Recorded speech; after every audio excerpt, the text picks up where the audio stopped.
Okay, Mark, are we just about ready?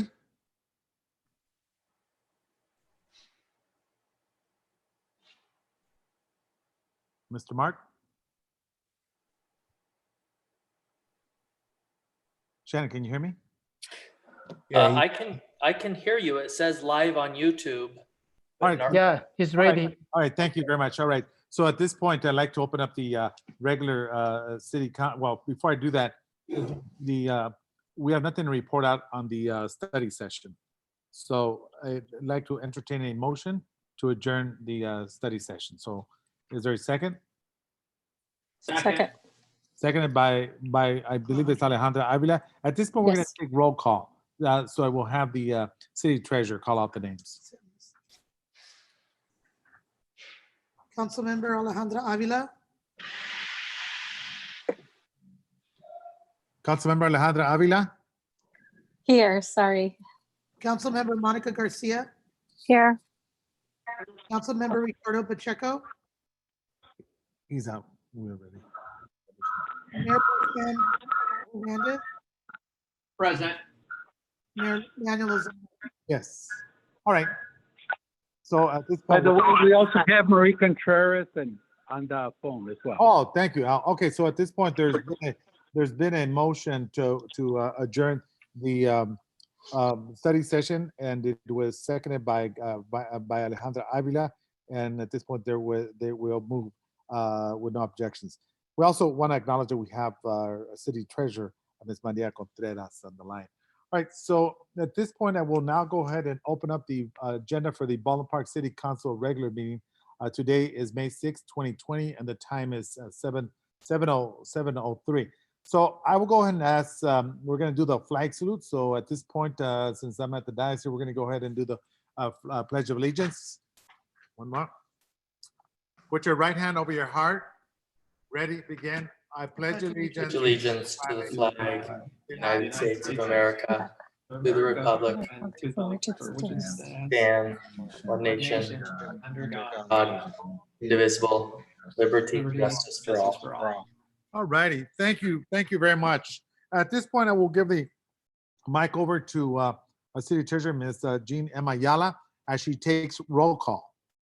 City Clerk, Oh, city clerk, excuse me. Sure.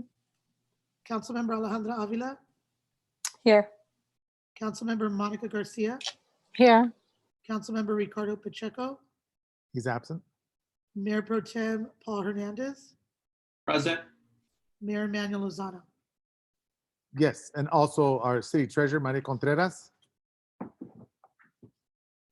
Present, and our city clerk.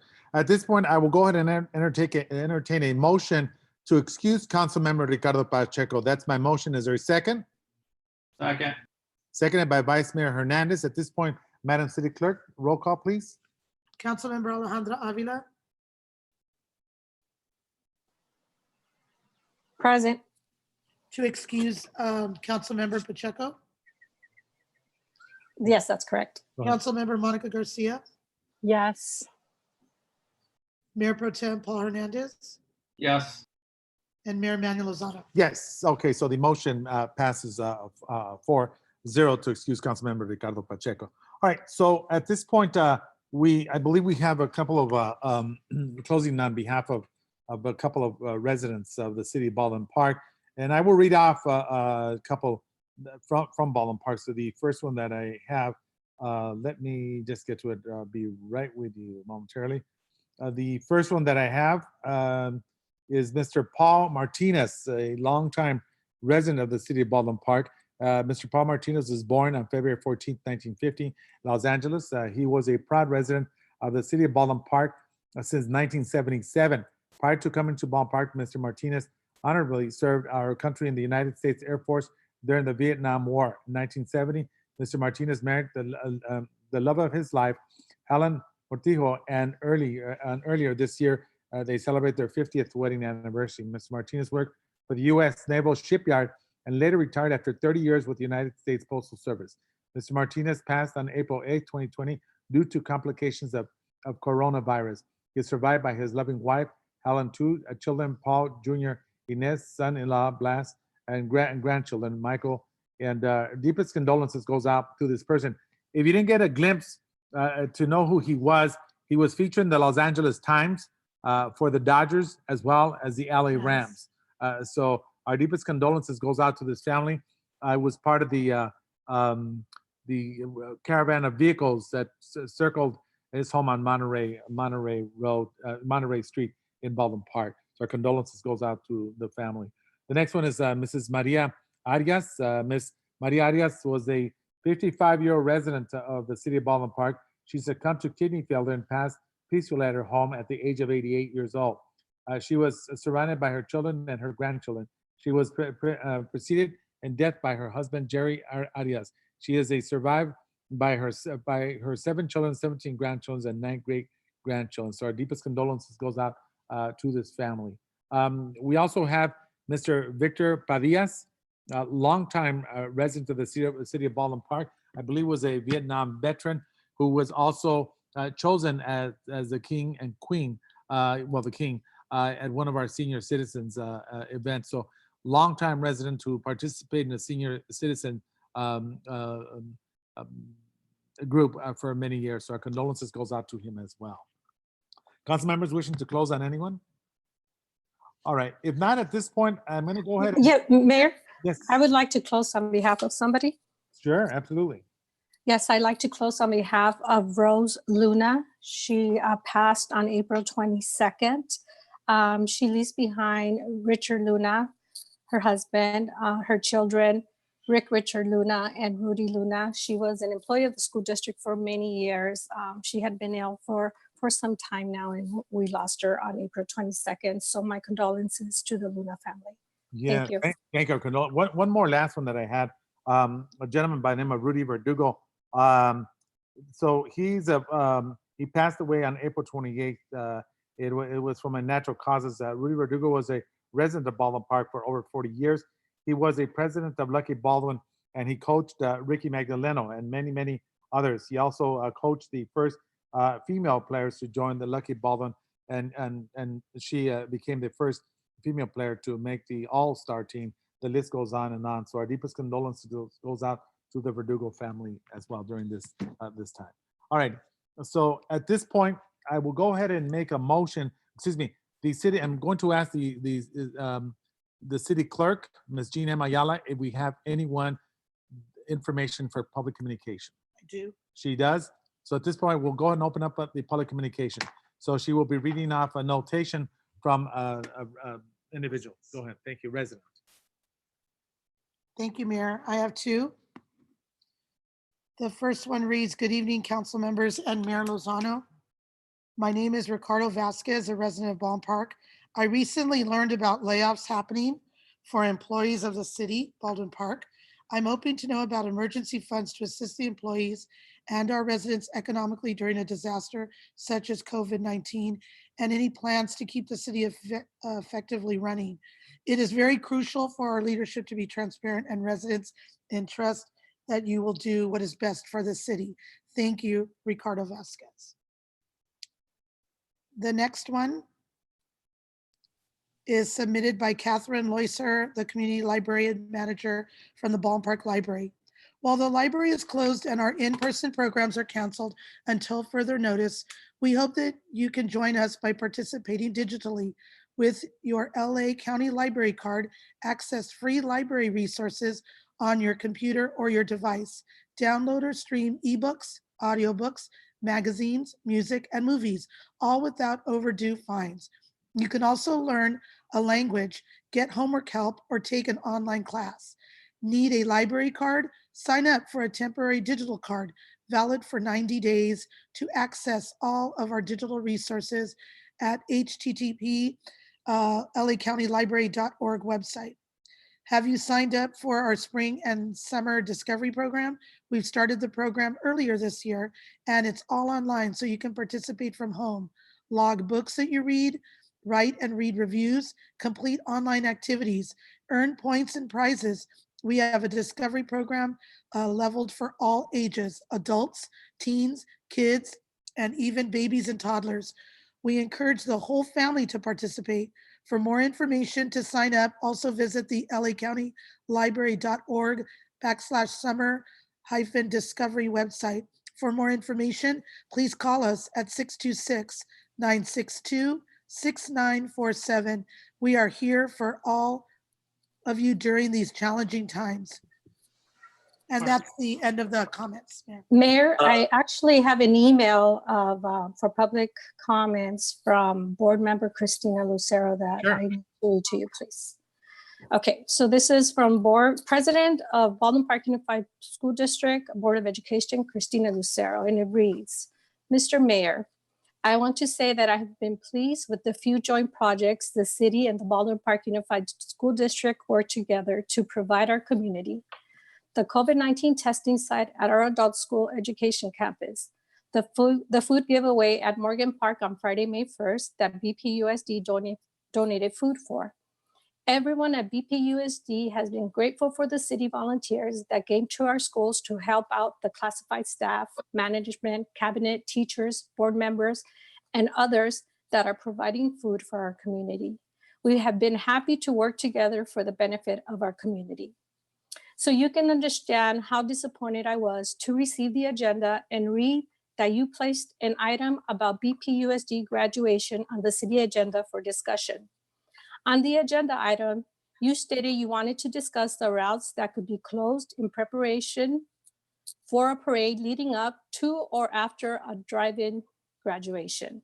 The Department of Public Health, in collaboration with the LA County Office of Education, is highly discouraging any type of drive-in graduation and will provide guidance on acceptable alternatives. To discuss this prematurely without allowing the district to share what is possible to celebrate our students is what saddens me. Not only that, but had you or anyone at the city picked up the phone and contacted the district to confirm plans for celebrating our students, we could have told you to hold off on the agenda item to avoid confusion and disappointment with our students and families. If the district had been asked to be part of a discussion to give feedback as to what we actually would be allowed to do, would have been more of a benefit.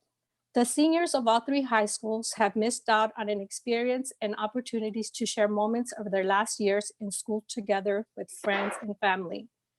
To unnecessarily disappoint our students, their families, and friends regarding one of the most important moments of their lives is not acceptable. We hope that in the future, whenever district business or functions will be discussed, such as graduations, the city will inform us ahead of time so that we can appropriately share how we can work together to increase a positive experience for our students and community.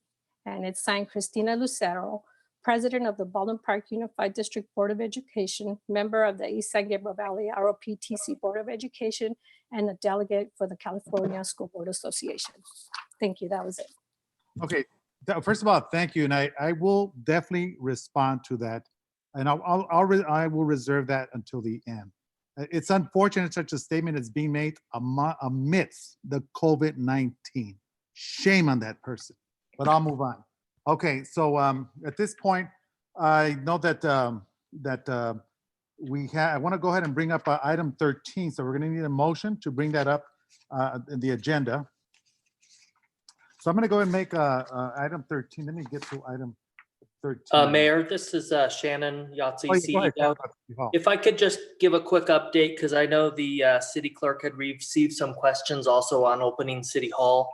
So I just wanted to update the public and the city council. As you probably know, LA County is ready to issue orders for starting to open up limited businesses starting Friday with some of the car dealers and flower shops and some other retail stores allowing drive up or takeout. And so we're following those orders closely, and we're going to be preparing and putting into a plan to open up City Hall after the May 15th date. Again, that opening will sort of be a soft opening, appointment only, limited number of public in at the time, taking all of the precautions that the health department will be recommending, such as the social distancing and the limit numbers of people in the building, as well as proper protective gear. So I just wanted to give that quick update. Thank you. Thank you. Thank you very much.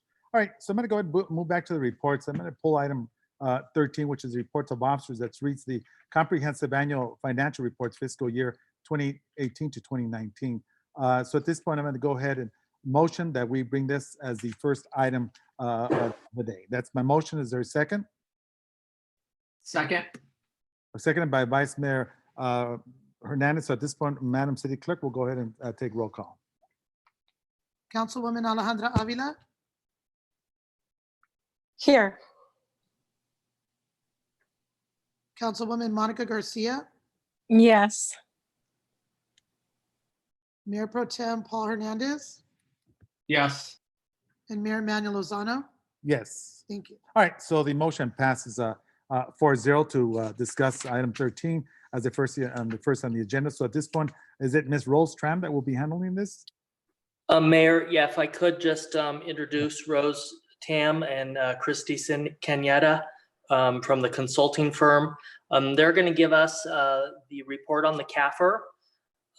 This is good budget news for once, but unfortunately, it's last budget year, 2018-19. So I just wanted to preface with that and let them go ahead. Thank you.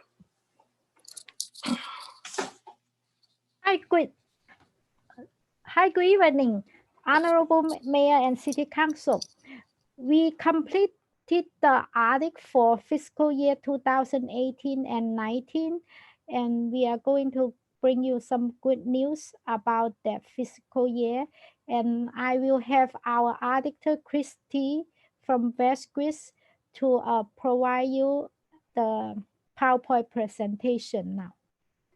And feel free to ask us if you have any questions. Thank you, Rose. Good evening, Mayor and City Council members. I hope everyone can hear me clearly. Yes. Okay, thank you very much. So good evening, Mayor and City Council members, and to everyone who are on this call. I hope you are all well and safe amidst these unusual circumstances that we are currently in. My name is Christy Cañeda. I'm from Vasquez & Company, the firm that conducted the audit of the city's financial statements and compliance with federal requirements for the year ended June 30, 2019. I will be presenting to you the results of our audit. A copy of the presentation materials was provided to you prior to this meeting. For those of you who are dialing in, I will go through the page number of the materials. We will be sharing as well a copy of the presentation on screen, so you can see them in your computer. So I will first discuss the scope of the engagement and then go through the results of the audit, some financial highlights and recommendations, and finally, the required communications to be made to the City Council members as the governing body of the city. I will limit my presentation from maybe 10 to 15 minutes, and then I will answer any question that you may have, if any, at the end of the presentation. So the scope of the engagement. So we conducted an audit of the financial statements of the city. Along with that goes a single audit, which is in accordance with the uniform guidance, because the city received federal grants over 750,000. As part of our audit, we review the city's compliance with the GAN limit calculation, and we issue a separate report on that as well. As part of the engagement, we provide year-round consultation to your accounting department and finance department on financial and accounting matters.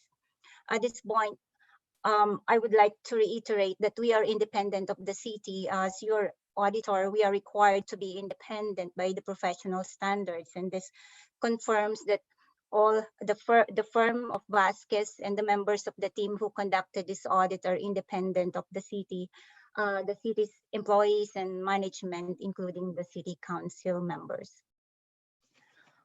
Next slide, please. There are 3 levels of assurance that we provide as we conduct the audit of the city. The first one is an audit performed in accordance with general accepted auditing standards, and that is when we report on the city's financial statements. Because the city receives over 750,000 in federal grants, our audit is required to be conducted in accordance with government auditing standards. And that would require Vasquez to issue an opinion on the city's internal control structure and compliance with laws and regulations. That's the second level of assurance. The third level of assurance that we provide is our report on your compliance with the major federal program that we have identified as part of your single audit. And that's the third report that we issue as part of this engagement. Having that in mind, those three levels of assurance, let's go to the results of the audit that we have conducted. Next slide, please. Next slide, yes, thank you. So the financial statements audit is the first level of assurance. That is when we issue an opinion on the city's financial statements. We are issuing an unmodified opinion on your financial statements, saying that the financial statements prepared by management and taken from the information that was provided to the auditor by management are fairly presented and stated, reasonable and fair. That's the highest level of opinion or opinion rating that an entity can receive from a financial statement auditor. In as far as the city's internal control over financial reporting is concerned, that's the second level of assurance. We noted a couple of internal control matters. The first one is the city's controls over time review and capitalization of capital projects. And the second one is the city's controls over review of contracts and agreements that have financial reporting impact. I will provide more details of those two matters as we go along to the related slide when we get to the recommendations and suggested improvements over the city's financial reporting system. The last level of assurance is the opinion that we provide in as far as the city's compliance with the single audit. Next slide, please. We have identified a couple of major programs during the fiscal year 2019. The first one is Section 8 Housing Choice Vouchers, for which the city spent 4.8 million during the fiscal year. The second major program is the Equitable Sharing Program, and the city spent 246,000 on this program during the fiscal year. The total of those two programs represent 81% of total federal expenditures of 6.2 million reported during the fiscal year. And that's a very high coverage. And I would like to report that we noted no findings as a result of our audit. Moreover, the city continues to be classified as a low-risk auditee based on federally prescribed criteria. What it is we are required to assess the city as an auditee. That means we noted no significant findings during the audit of the city's compliance with federal requirements during the last 3 years. That includes the fiscal year 2019. And that's a good thing for the city. Next slide, please. Before I go to the required communication and the recommendations, I would like to mention a few financial reporting highlights. This information are in your comprehensive annual financial report. However, I would like to highlight certain items. The first item is that the city's overall net position decreased by 5 million during the year, from 71.7 million last year to 66.7 million as of the end of the fiscal year 2019. And that is because of higher government-wide expenses than revenues reported in 2019. I would just like to mention, though, that this reporting, the government-wide financial reporting, is based on full accrual basis of accounting, which is a basis of accounting that is different from the basis used to prepare the city's annual budget. The decrease as well was because of higher pension and OPEB expense. The city issued bonds during the year that resulted in reporting of bond issuance costs. That decrease of 5 million was, however, an improvement from a decrease in net position of 10 million reported in 2018. So that's an improvement as well. While citywide revenues increased by 5.2 million, the citywide expenses decreased by 342,000 during the fiscal year as well. At the government fund level, and this is more consistent with the way the city prepares the budget. The governmental fund expenditures was 56.5 million. That is a 5 million decrease from the 61.4 million reported during the fiscal year 2018. The city's net pension liability was 54 million as of the end of 2019, and that is an increase of approximately 500,000 from last year's 53.5 million. OPEB liability was 47 million, and that's an increase of 4 million from the prior year's 42.8 million. It should be noted that the settlement of unfunded pension liability made during the fiscal year has not yet been included in the June 30, 2019 CalPERS report. So those will be reflected in your 2020 comprehensive annual financial report. Next slide, please. The city's general fund balance increased by 1.3 million during the year. If you can recall, the city budgeted a general fund budget deficit of 883,000. So the net revenue surplus of 1.3 million was a good result as compared to the projected general fund budget deficit of 883,000. As of June 30, 2019, the city's general fund balance of 30 million consists of non-spendable fund balance of 14.1 million. Committed and assigned fund balance was 9.8 million, and the unassigned fund balance was 6.1 million. So that's what comprised the total 30 million in general fund balance as of the end of the year. The general fund's unassigned fund balance of 6.1 million represent 20% of total general fund expenditures, or equivalent to 2 months of general fund's operating expenditures. So that means you have a reserve of 2 months worth of general fund's operating expenses. Next slide, please. This slide shows how your general fund reserve and unassigned fund balance increases from year to year.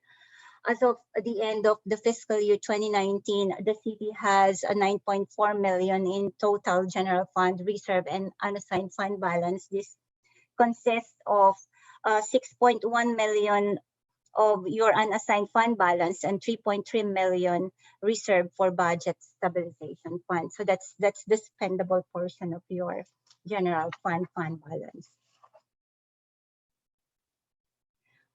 Next slide, please. These are our comments and recommendations, and I have mentioned in an earlier slide that we noted a couple of internal control matters that we are developing some recommendations to address them. The first one would be monitoring of construction in progress and post-completion evaluation of major capital projects.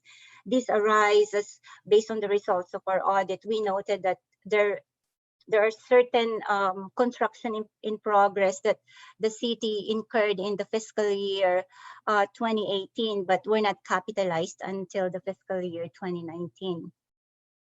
The second item is timely review of contracts and agreements to evaluate impact on financial reporting. This resulted as well in our audit resulted in prior period adjustment that requires the city to report certain agreements that resulted in a 7.4 million notes receivable that was not reported in 2019. However, the city was able to catch up with the recording of that notes receivable and reported them in 2019.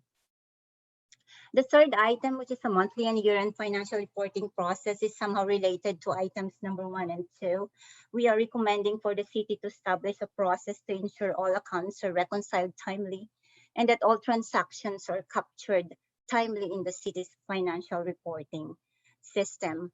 These internal control matters, however, do not involve say, lost resources or improper use of resources. They are more of administrative in nature, and partly as a result or due to turnover in accounting personnel that happened towards the end of the fiscal year or during the year-end financial reporting process. Next slide, please. These are the status of our prior year recommendation. Item 1 has been discussed in the previous slide. Our recommendation for the city to conduct an inventory of its capital asset was implemented during the fiscal year. In the next slide shows the required communication. As your independent auditor, we are required by professional standard to communicate certain items to you. And the first item is the responsibility of the management. I would like to reiterate that management owns the financial statements. The information from which the cover was compiled from was provided by management, and they are responsible for those financial information. We at Vasquez, as your auditors, our responsibility is to review and audit those information and render an opinion as to the reasonableness of those information in as far as how they are presented in the compiled financial statements. We are not aware of any consultations by management with other accountants about accounting and auditing matters. We call this opinion shopping. Had there been any consultation, we are required to communicate those to you, but there was none. We did not encounter any difficulties with management nor disagreements with management. We did not encounter as well. As part of our audit procedure, we review the city's significant accounting policies, including accounting estimates, and we determined that they are appropriate and were consistent with the slide. Next slide, please. No significant or unusual transactions or accounting policies for which there is lack of guidance or consensus were identified. As I've mentioned in the previous slide, we have reviewed all the accounting policies adopted by the city, and we determined that they are appropriate. As a result of our audit, we proposed a few adjustments to management, and management has agreed to record all those proposed adjustments. That actually includes a couple of adjustments that we have identified because of the matter we noted on capital assets and review of contracts and agreements. No significant issues were discussed or subject to correspondence with management prior to retention, and this is very, very important as your auditors is required to maintain our independence from the city. We noted no irregularities, fraud, or illegal acts during the audit process. I would just like to mention though that we performed a financial audit for the city, and the financial statement audit is not a fraud audit. However, as part of the audit process, we are required to interview members of the city's management, including employees as well, and under certain circumstances, members of the board or the city council members, to identify high risk area or any fraud risk factors that we want to consider or which we should focus our attention on as part of our audit. And as a result of the process, we noted no irregularities or allegations of fraud. The city, our audit, in the process of our audit, we rely on the information being provided to us by the city, and that includes all the information coming from the books of accounts, supporting documents that we review, and it is for that reason that the city is required to provide us with a signed copy of management representation letter to confirm their responsibility over the information provided to us, and to attest that the information and documents provided to us as your auditors are true and correct. And the city provided us that signed representation letter when we issued the auditor's opinion. The last slide, please. This slide is regarding your accounting pronouncement. I'm not going to discuss in so much detail. This is just for your information. The big thing that's coming up in as far as financial reporting is concerned is GASB 87, which is leases that will take effect for the city. It's going to be for fiscal year 2021 and 2022. And then the rest of the new accounting standards may or may not impact the city's future financial reporting. That ends my presentation. I will try to answer any question that you may have at this point.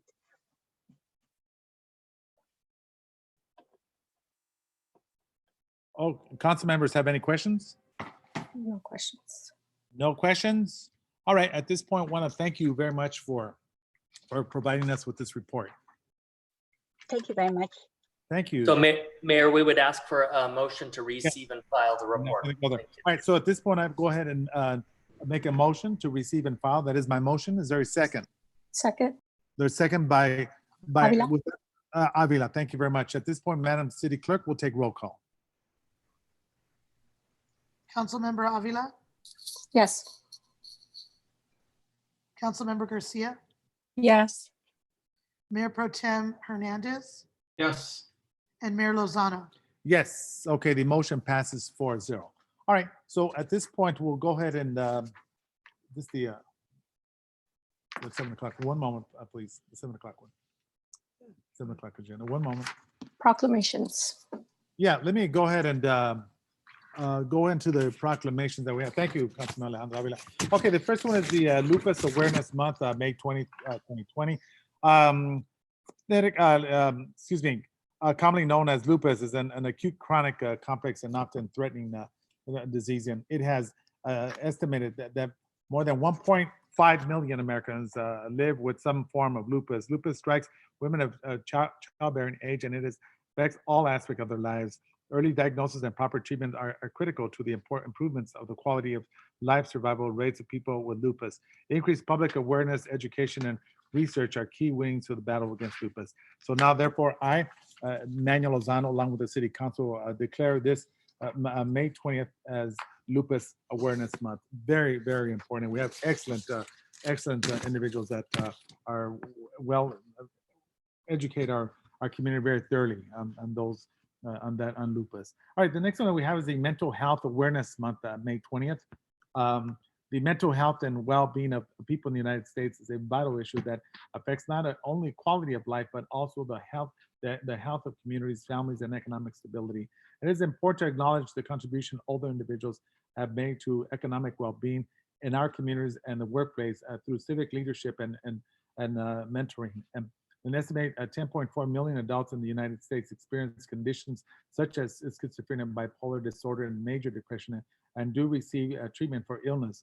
And recovery-oriented interventions such as the supported employment, supported housing, and supported education have been shown to improve outcomes.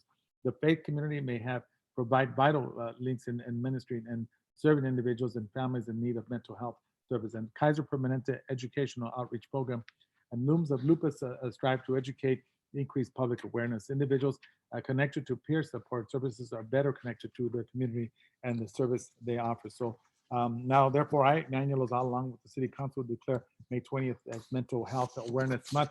That is a very extremely important aspect of the mental health, because it does not discriminate in every facet of our society. So thank you for that. All right, so at this point, we're going to go into the agenda. So we have consent calendar items 1 through 12. And council member wishing to pull any items? Yes, I'd like to pull item 10 and 12 for discussion, please. 10 and 12. All right. At this point, Mayor. yes, council member Monica Garcia. Thank you. Yes, I'd like to pull item number 5. Number 5. Very good. Okay. All right. So at this point, I'll go ahead and make a motion to move the consent calendar with the exception of item number 5 and 5, 10, 11. That's my motion. 5, 10, and 12. Yes, 5, 10. Oh, 5, 5, 10, and 12. 12, not 11. For the correction, Councilmember Avila. At this point, that is my motion. Is there a second? Second. Okay, second by Avila. Any objections? At this point, we'll have Madam City Clerk take roll call. Councilmember Avila, Yes. Councilmember Garcia, Yes. Mayor Pro Tem Hernandez, Yes. and Mayor Lozano. Yes, okay, the motion passes 4-0. All right, the first item is number 5, requested by Councilmember Garcia. Approval of the contract with Wrangler Associates to provide consulting services to update downtown TOD specific plan and related documents. Councilmember? Thank you, Mayor. Yes, I'd like to continue this item and also let you know if you're interested in a presentation to contact Ben Martinez, our Community Development Director. I've asked for a presentation so that I can really understand this project more and before we approve it. So I'd like to, my motion is to continue the item. I'll go ahead and second. Any objections? Seeing none, at this point, we'll have roll call by Madam City Clerk Gina Ayala. Councilmember Avila, Yes. Councilmember Garcia, Yes. Mayor Pro Tem Hernandez, Mayor Pro Tem Hernandez, Yes. Mayor Lozano. Yes, okay, the motion passes 4-0. All right, so the next item that we have, item 10, which is the, also by Councilmember Avila, which is the approved and request for service of RFS proposal from the city on the on-call consultant and infrastructure engineering, Inc. For civil and landscape design services, including project management and administration for the Big Dolphin Water Scale Greening Project. This is Councilmember Avila. Thank you, Mayor. I just have a few questions. I'm just curious, do you know how many bike repair stations we will have? That's one of my questions. Also, how many access points and whereabouts they'll be? And will there be any decorative stone around the area? And do we have a design for this yet that we can look at? That would be- Hi, good evening, Councilmember Avila. This is Sam. I can Hi, Sam. respond. Hi. So the final number of the bike repair stations has not been determined. This is the RFS is for the commencement of the design services. So a lot of that will start and we'll meet and talk about that. In terms of access points, yeah, we're gonna have access points at all major crossings along the wash. So there'll be access there. But most of the design work is extremely preliminary at this point. And after we commence the design services, we'll have a better idea of where we're going. Okay, those were all my questions on that. Thank you, Sam. With that, I'd like to make a motion to approve.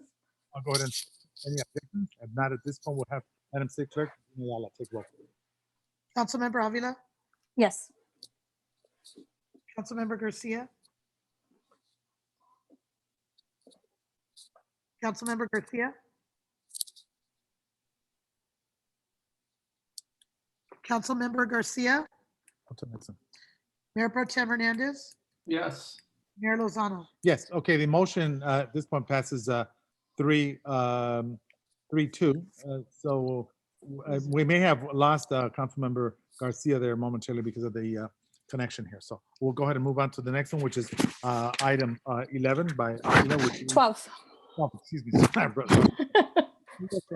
Approval of the police department's reorganization, which entails the adoption of resolution number 2020-019 to update the city of Baldwin job classification plan and adoption of resolution number 2020, amending the city of Baldwin Park pay schedule as accordance with the CalPERS established guidelines and approving the reclassification of lieutenant positions and a vacant captain position to the newly positioned police commanders. That's Councilmember Avila. Thank you, Mayor, for that. First of all, I want to start with thanking our police department. They are providing excellent service to our community.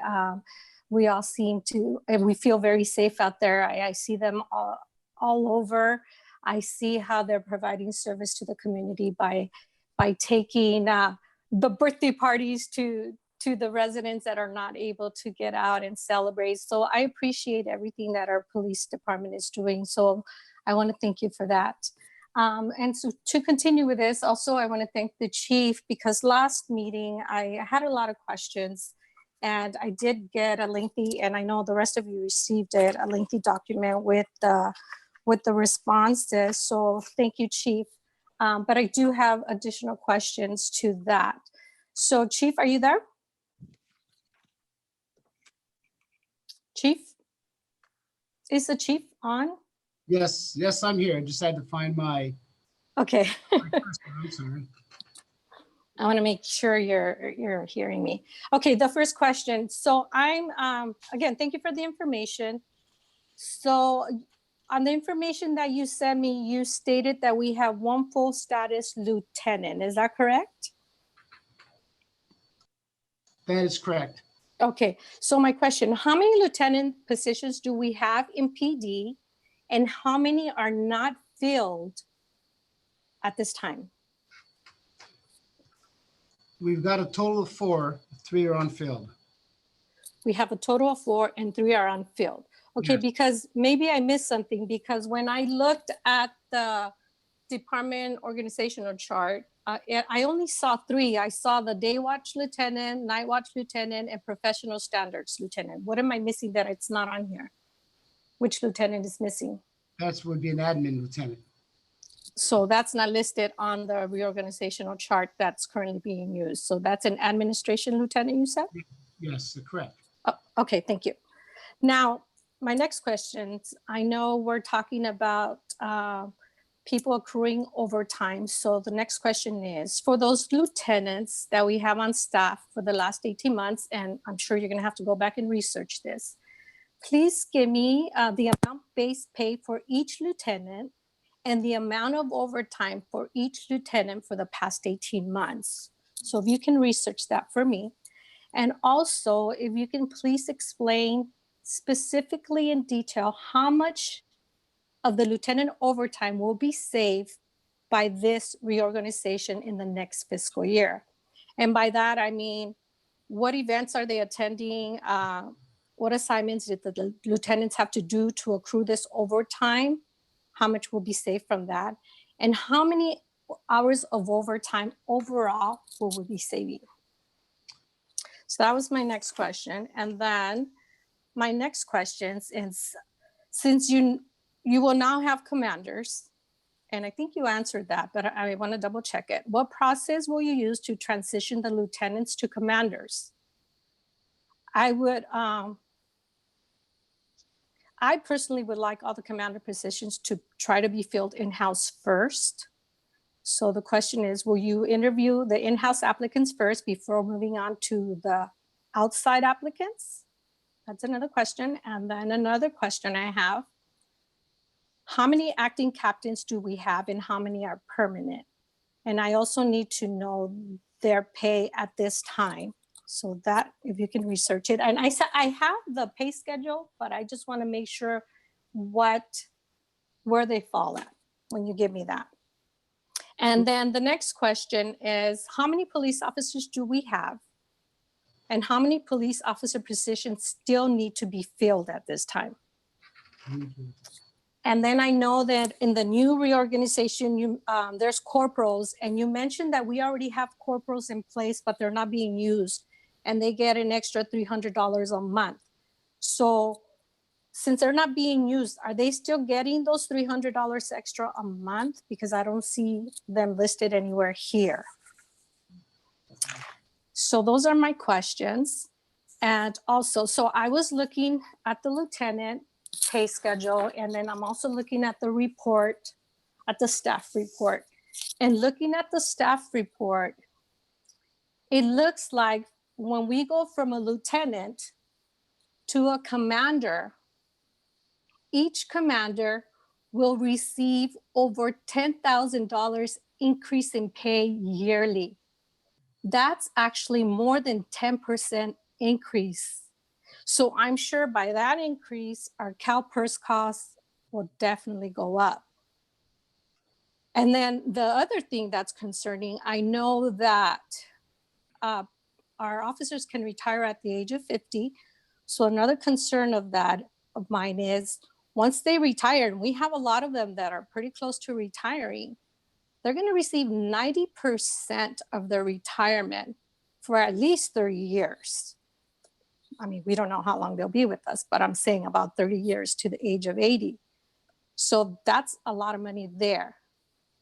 Another thing, you say by this reorganization, we're saving overtime.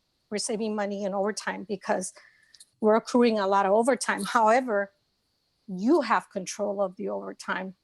You can deny that overtime so that we don't have to accrue overtime pay. Now, if you think about it, once we put these commanders in place, this is a fixed salary. We cannot change that. That is fixed, and that has to be paid on a monthly, yearly basis. The overtime we control. We don't have to pay that out because we don't have to give the overtime. So look at that. That's very, very concerning as well. Because here we are asking all the departments that we need to cut because we're in a $3 million deficit in our city. So we're asking for a 10 to 19% cut in our budget. The staff is looking at everything to cut programs, to cut staff, not necessarily. We're just looking at everything. But looking at this reorganization, our lieutenants, which we have 4, now we're going to go to 5 lieutenants. That's an extra lieutenant. Like I said, they're getting a 10% increase in pay. At this time, people are losing jobs. These are very, very difficult times. And Rose, a question for you, because there will be an increase if we get these commanders in pay. They're going to, on payroll, they're going to get an increase in pay. Can you tell me, if you don't have the answer now, get back to me later, what would the increase in CalPERS be for these commanders? Because I'm sure that's going to increase as well. And the increase, that's going to increase retirement. So we need to look at everything. Again, I am not against saving the city money. By all means, we need it. We're $3 million in a deficit. But we need to look at everything. And right now, the economy is really bad. We need to come back. I'd like to make a motion to come back with this once the economy is stable, because like I said, this is giving our police department, not everybody, certain people, a 10%, more than a 10% increase in pay. And I'm not okay with that. We don't have the money to start giving people 10% increase when we may possibly be laying off people. We may possibly be cutting pay in people.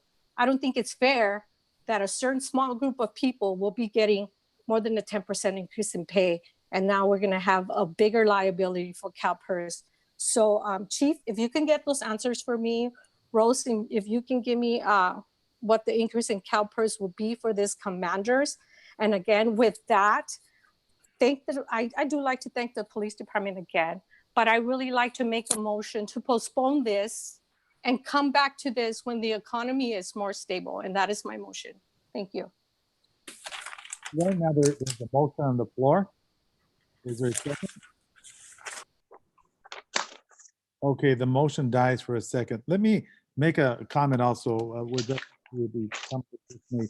Now, the CalPERS has changed. The officers are now at 3 at 55, not at 3 at 50. Am I correct on that, Shannon? I know there was a change. Shannon? So it depends. Officers that were hired before the pepper changes are still considered classic, and they're still at the 3% at 50. Okay. Newer officers, which now comprise about 1/3 of the staff, are at the lower threshold of Right. retirement. Okay. Now, So- go ahead. Go ahead, Mayor, go ahead. And just want to also say now, moving over from the current status to having an assistant chief and to having commanders. Now, this would definitely save a multitude of money. We leave it as is right now. There's going to be major overtime that will be incurred. All those commanders will be on salary, meaning those individuals, the amount savings will be astronomical compared to the way it is at this point. Lieutenants make major overtime. So we need to also look at that, the long-term effects on the city of Baldwin Park as well. And I think that's very important for us. So to that point, Mayor, sorry to interrupt you, that point that you're making, major overtime. Again, that's why I'm asking also, how many police officers do we have at this time and how many more need to be filled? Because it's my understanding and past reports, the reason they're doing overtime is because we're understaffed. And again, like I said, the overtime can be controlled. We have control over that to make sure people are not doing overtime. Again, once the commanders are put in place, we have no control over that. That is a set pay schedule that we have to pay. The overtime is not. I'm just asking to let's look at this further. These are tough times and the economy is really bad and there is no savings. If you're giving somebody a 10% increase in pay, they're going from lieutenant to commanders, I don't see how that's any savings and how fair it is to the rest of our staff in our city that are possibly getting cuts or laid off, or we don't even know yet exactly what we can do to save our staff and to make sure that we're still providing our community everything that we need. I'm just saying, let's hold off on this. What's the hurry? Let's hold off on it. Let's look exactly what the commanders are going to be looking at for retirement. I asked Rose to look it up for me right now. Let's wait and see and make sure we have all our I's dotted and our T's crossed before we make a decision. Again, very tough times. I am not happy with having to give somebody more than a 10% increase in pay when the rest of the community and the rest of our staff are suffering. And that's why I made the motion to hold off on this and bring it back until we have more information and see where we're at and where we're going to have to cut back on. Okay, let me just, Mr. Mayor. hold on. Allow me to correct myself real quick before I give it over to Vice Mayor. The new retirement system for police officers, allow me to correct myself. I was wrong. I was looking at my notes. It's at 2.7 at 57. So it's a major change from what it was at one time, 3 at 50. So at this point, yes. So we're looking at people that already have been here that may not be at that point. So that's why I need Rose to look at that, because not everybody falls under that. And if we have people moving from lieutenant to commanders, that means they have years of experience, and we need to look at all that. How is it affecting us? There's nothing wrong with holding back into making sure that our numbers are correct, Mayor. No. What is the hurry and what is the rush? Well, hold on. And your statements are well taken. I just want to make sure that we're correct in that area. So at this point, I'm going to give it to Vice Mayor Hernandez. Thank you. I appreciate the comments from both the parties here. The one thing that we also have to be mindful is the way the overtime is being dished out. One of the reasons for why I support the reorganization of the department is it reduces the overtime impact to the overall budget of the department, not necessarily one person or the other, but it does flatten the overall process of the department. Yes, the individuals, as Councilmember Avila has stated, is those folks would be going from an hourly rate to a salary rate. The chief has mentioned in the past that he would be using those folks to help cover the positions that normally and the roles that normally the lieutenants would be covering on an overtime position. Those folks will now be covering on a straight salary. So over time, that will save us money.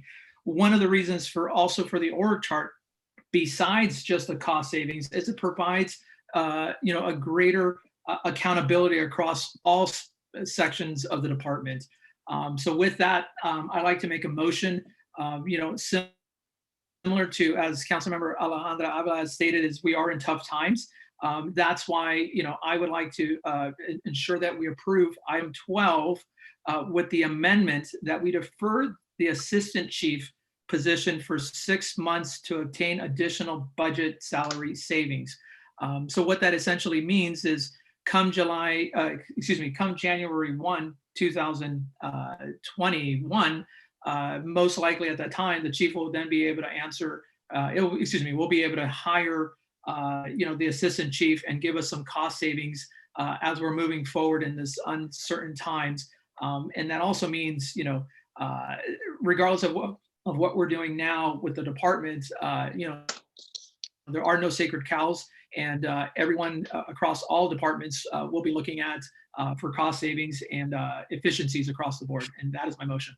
If I may, Mayor, we have to look at the fact Mr. that. Mayor, there's a all motion, the- sir. Mr. Mayor, there's a motion. There's a motion on the floor. I still have a comment, and when Alejandro. I made the motion, you didn't allow me to finish. So please let me finish, then we'll continue. Okay, So Mr. as Mayor. you know, all the events are being canceled. So there is no need for the police department to accrue overtime. Alejandra, So without, there is no need to hurry on this. please stop. There's a motion on the floor. There's a motion on the floor. And I'll go ahead and say, motion is by Councilmember Hernandez. I'll go ahead and second. Are there any objections? Objection. There's one objection. So at this point, Madam City Clerk, we'll take roll call and we'll allow the Councilmember Alejandra Avila to speak thereafter. All right, so at this point, Councilmember. Mayor Pro Tem Hernandez, Yes. Mayor Lozano, Yes.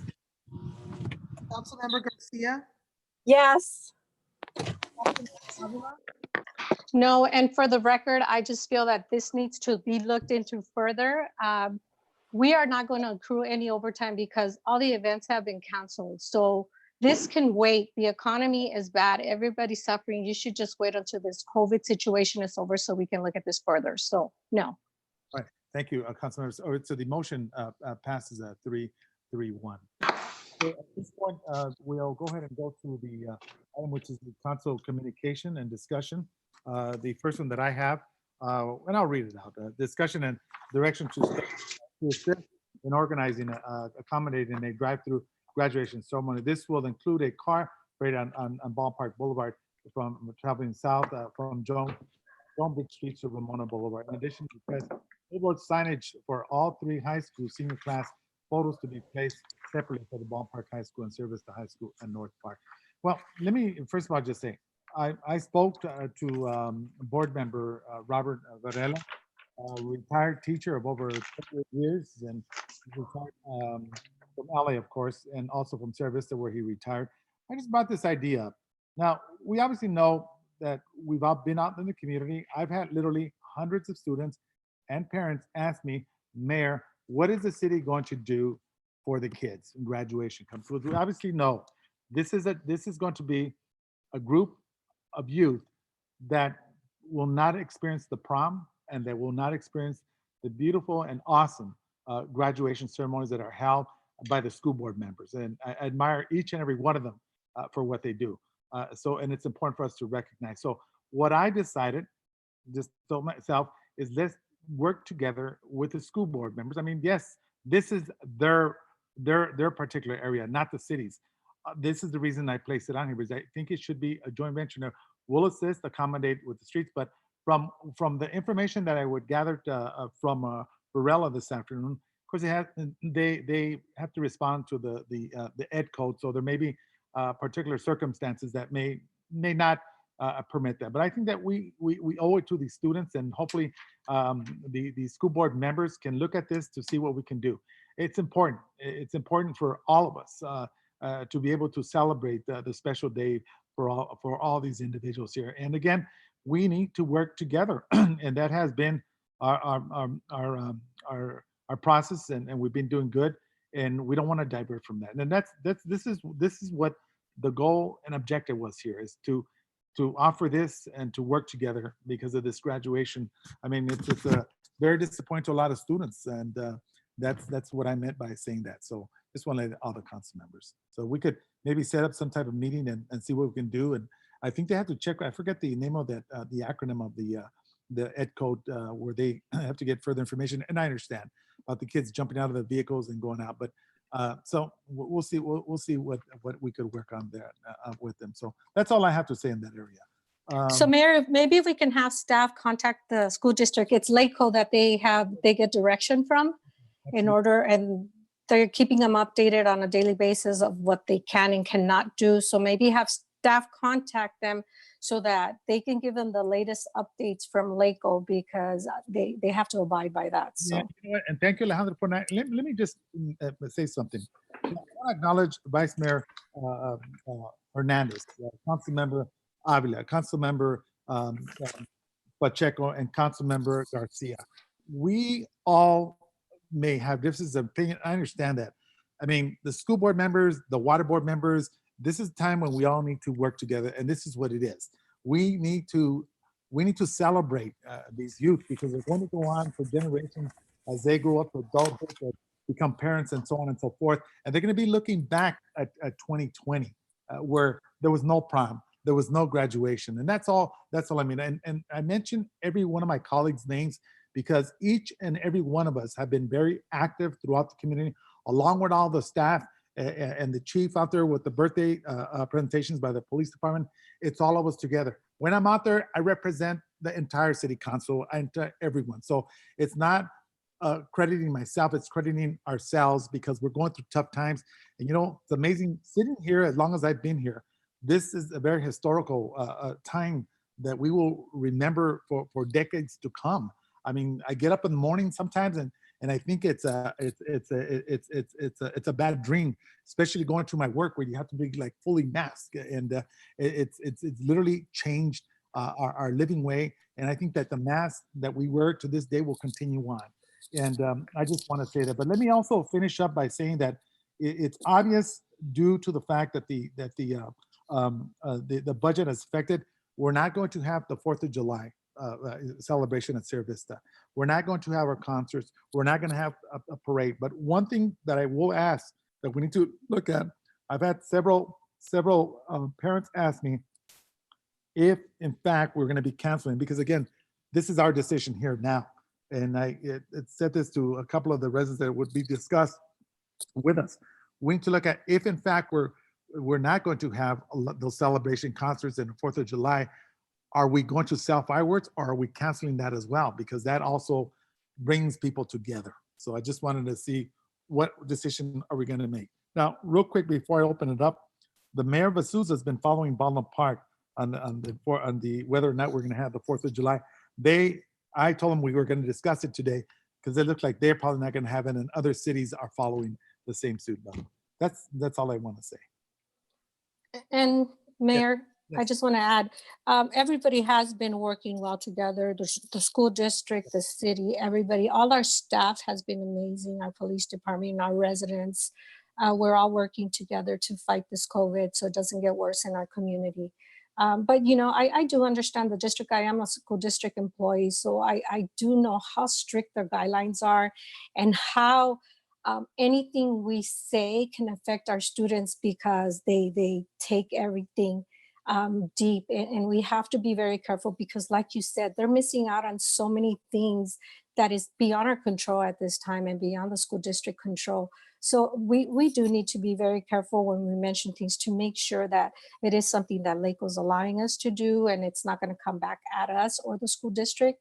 But I do want to commend the school district. They're doing a wonderful job working with all of us and working with our students to make sure that they're getting the best, doing the best that they can with this COVID outbreak. And again, we're working together, which is the best part. Thank you. Absolutely. Before I forget, thank you, Alejandra, for those words. I want to also recognize, because they're part of the team, and I just plumb forgot, our city treasurer, Maria Contreras, and our city clerk, Ms. Gina Ayala, as well. So the part of the big team. Mayor, I definitely support the idea of putting the photos and the names on the billboards. I think that would be a really nice gesture. And, you know, those are our billboards in working with a private company. So I think that is very doable. As far as the other activities, I do agree that we should be in communication with the school district and listen to what LACO is advising with regard to these types of events. And I hear what you're saying, and I know that you want to be, responsive to the students right now. I mean, it's such an important time in their life, and it's so sad that we're experiencing this, outbreak, and that's going to be possibly taken away from them. But I do think that given, the circumstances and the unique set of circumstances, I do think that it would be wise for us to not only, to jointly collaborate, communicate with the school district, but also to, take heed of what LACO is advising, because it's not just for Baldwin Park, but it's for school districts across LA County. So that's my 2 cents, but I do definitely think that we should post those names and photos on the billboards at the very least. All righty, thank you very much. At this point, anyone else wishing to say? Oh, a couple of things I want to say before I forget. Shannon, or Public Works Sam, residents are finding a lot of masks tossed out, gloves and all that. I mean, it's a new era, of course, with the face mask. So we could maybe put some trash cans, additional ones out there. I don't know what areas. I'll have to check with this resident.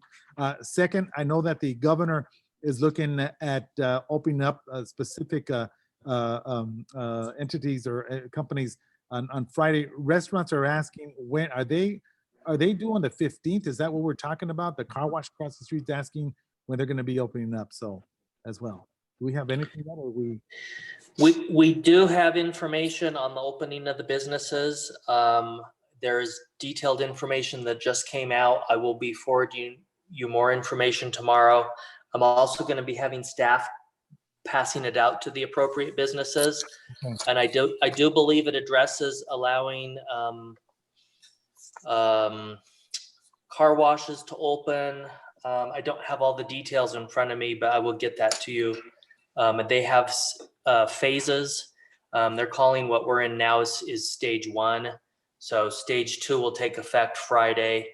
Off the top of my head, I recall that it allows flower shops, car dealers, some retail stores for sort of a takeout purchase. And then there's a stage 3, but I'll have to get that to everybody, and we will be getting that out to the businesses right away. Yeah, and also I know that the business association want to make sure that they reach out or then profit on some of these loans. I don't know how many have applied, how many have, if at all. My understanding, I guess those go pretty quick, but there's a lot of businesses out there that have been closed, and hopefully some of them, hopefully a good portion are able to open.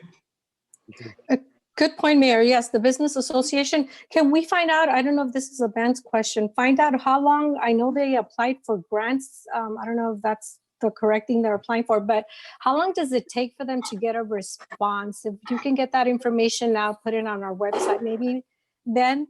And before we finish, Mayor, I really want to thank all of our staff, all of our essential workers that have been out there working the COVID testing area.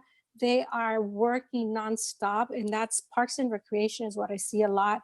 I want to thank all the staff that was out at that food drive. It was amazing, was it not? And there was so many people out there. Mike Salas was there, Manny Carrillo. I saw Sam.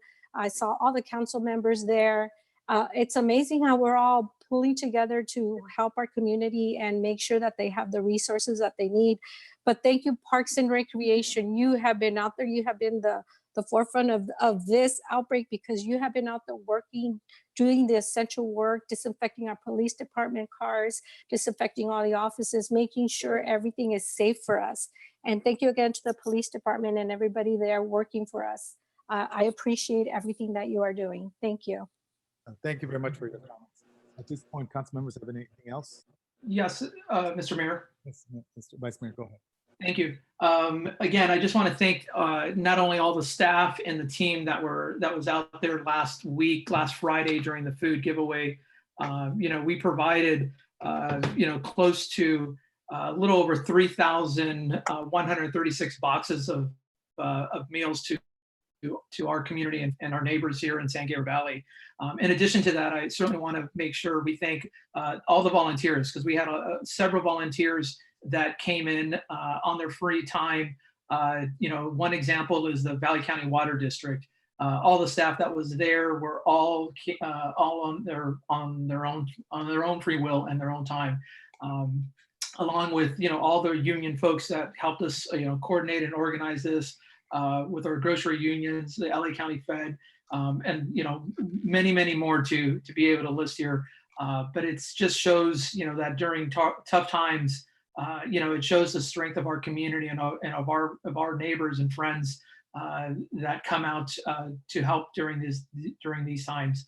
An example is the local churches that are continuing to feed our neighbors during this period of time, and they're doing it with very little resources on their own, but they're still doing as much as they can and as much as they can on a week-to-week basis. So again, I just want to thank our local churches, our nonprofit groups that are listening today, and of course all the volunteers that came out last Friday to help assist in feeding our community and in our region. Thank you.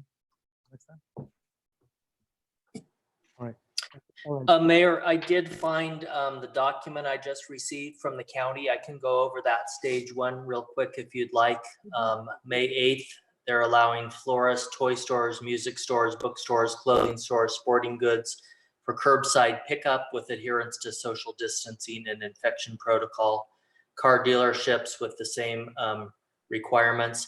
And then also part of all stage 2 is also, the date is still to be determined, but it's allowing all retail stores to open up for curbside pickup, indoor shopping malls with some limits on maximum occupancy, car washes opening with adherence to social distancing, manufacturing, personal grooming, including hair salons, barbers, nail salons at limited occupancy, gyms, fitness centers by limited occupancy, and then also restaurants, in-person dining at restaurants reopens at limited occupancy, along with takeout options, as well as some offices, bars, nightclubs that do not, to remain closed will be bars, nightclubs that do not serve food, massage parlors, body art shops, etc.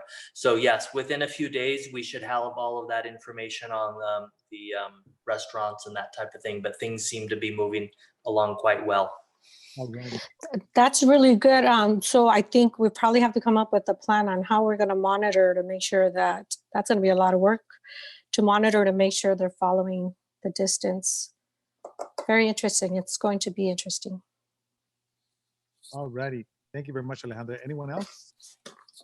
And I will forward that to everybody's email shortly. Could you Thank you, please? Shannon. Thank you very much, Mr. Shannon. Mayor, Yes, Mike. I also want to make sure that we send our happy wishes and best wishes to Councilmember Alejandra Avila on her recent birthday. So congrats and cheers. Oh, Thank you. You're not singing to me? Absolutely. Ready? I'm just kidding. No, we'll do this. We're doing this. Happy birthday to To you. Happy birthday to you. Oh my goodness. Happy birthday, dear Alejandra. Happy birthday to To you. you. Thank you. Congratulations. Thank you. That Cha-cha. was wonderful. Thank you. See? What was that? Wait, Thank you. The police chief there? Hello? Yes? The police chief? Is he on the line? Chief? Yes, sir. He's there, yeah. Yeah, I'm here. Big favor. Can you go roll by Alejandra's house tomorrow? Do a little siren happy. No. Don't do that, please. Do a I quick- appreciate it. I'm sure we can come up with something. All right. Go for the SWAT team. No. Let me just say, people are commenting on how unique that is, because people can't be out there partying at the parks and so on and so forth. But you guys are providing. So just thank the police department. It is phenomenal, and the amount of compliments are incredible. And so want to thank you very much as well. And also recognize that this is Teachers Week, I believe, right? So Yes. all the teachers, Ms. Ayala, and everyone else. Thank you. Thank you, Ms. Gina Ayala. Thank you. All right, so at this point, no further questions. I'll go ahead and move for adjournment. That's my motion. Second Second. by Vice Mayor. Any objections? See none, so move at this point. Have a good evening and Viva Ballpark, and let's stay strong, people. Take care. Viva Baldwin Park. Ballpark, brother. Thank you. Bye-bye. Good night.